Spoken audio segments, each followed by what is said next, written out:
Good evening, Madam President and Dr. McAleese. Falsha to all of you. I agree that following the alumni and the speakers from the Washington, Ireland program is quite difficult. And I would have rather been first, to be honest with you.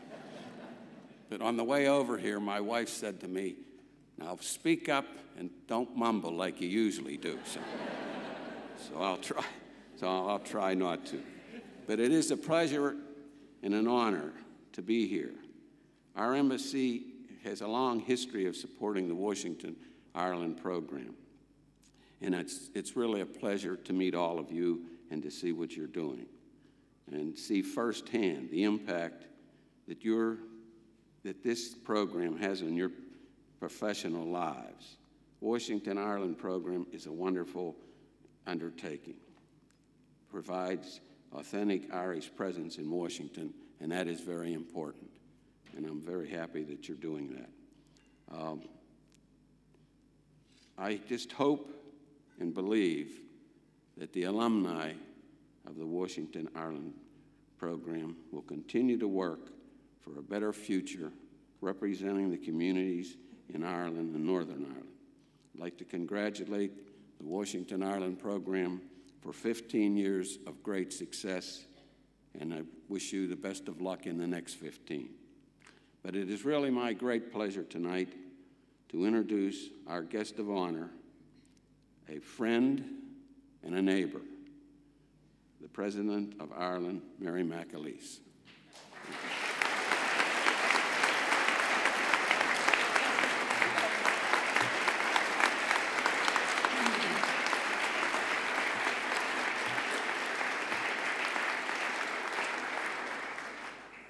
Agus a gwine uarsla, curran sé glindar macrí agus crí mar céile martin a bheith láthair a bhór gidseachta an agus Virginia ag ceiliúra breth lá speisialta is saoil agus is star, Clár, Washington, Éireann.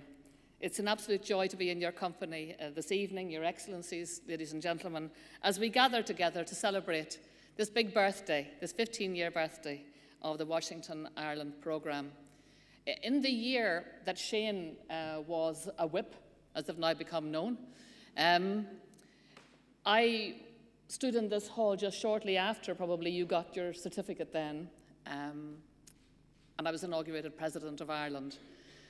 On that day, I said that I was taking a theme for the presidency, and the theme was very simple, one, building bridges. Simple to articulate, not quite so simple to execute. And the bridges that I was talking about were exactly the bridges that you are involved in building in this program, because they were bridges across chasms, bridges across mistrust, and in particular bridges across what the great Ulster poet John Hewitt has called the centuries' arrears. We at that time were deep, deep, deep in a hole that had been dug in Ireland for many, many centuries. And here was a generation, like so many generations, that wanted out of that hole. We didn't want to keep on digging, but regrettably, that was what we were doing. How would we get out? How would we develop the tools to get out? And the only way to get out was to give each other a helping hand, to try and bridge all that chasm of mistrust, all that hurt, all that woundedness. And there was only one way to do it, handshake to handshake, making friends of strangers, even more importantly, making friends of enemies, getting to know one another. And somewhere around a kitchen table, and how much money did you have then in those days for the program, Carol? Nothing. So you had a good idea, another good, not your first good idea, may I say, but one of your great ideas. And a small idea, a small seed germinated in Carol's head of bringing the young people who share this island and who will share their future, and targeting young people who would, in time to come, if they lived out and became the people they were always meant to be, would be in positions of leadership and would in time perhaps sit across from each other in negotiating tables, perhaps work together to build a country, bring those people into each other's orbit, make of them friends, trusted friends, at an early stage in their career.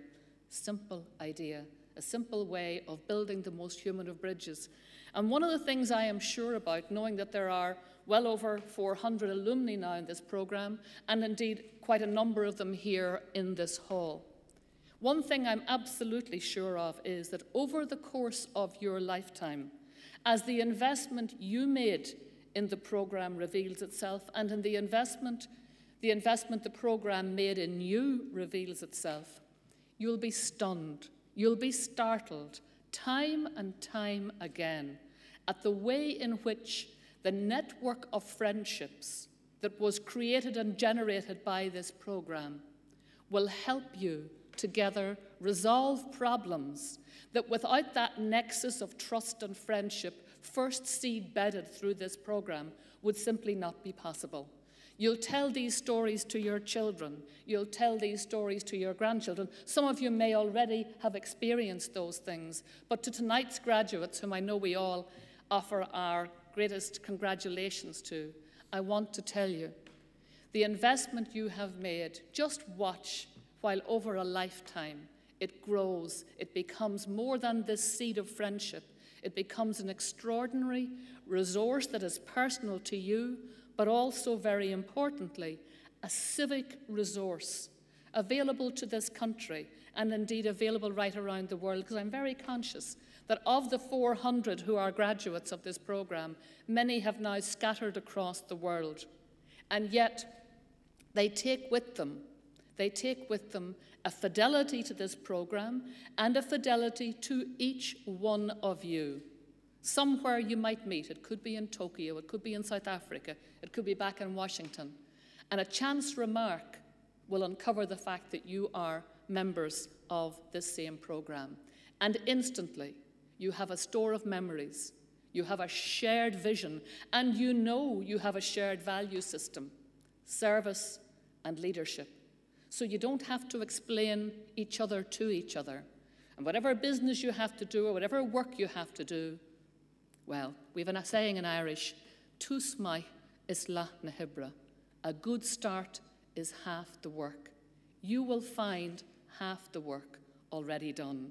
And that is the investment that you have made and that this programme has made in and through you.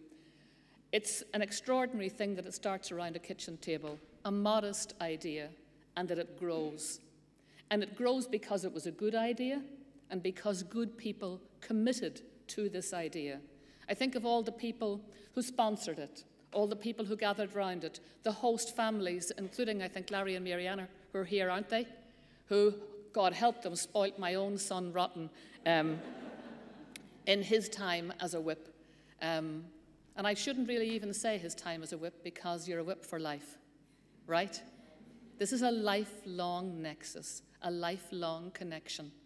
And so I thank all of those people who gathered around this simple, good idea and could see that the only way to get out of this massive hole of history's making was to stop digging and start working together, giving each other the uplift, standing on each other's shoulders, making our way to the top of that huge big hole so that we could look at the landscape that would greet us, that no generation had seen before, so deeply, deeply sucked in to that awful vacuum, that awful mire were we. We were going to have a generation, and someone of that generation was going to be the first to peek over the top of that hole and say, gee, you won't believe what's out here. You won't believe the wonderful, wonderful landscape that's here. And the only reason I can see it is because I'm standing on the shoulders with the help of people who were once my enemy, but are now my friends, my co-workers, my colleagues, my neighbours, good neighbours, partners. That has all been made possible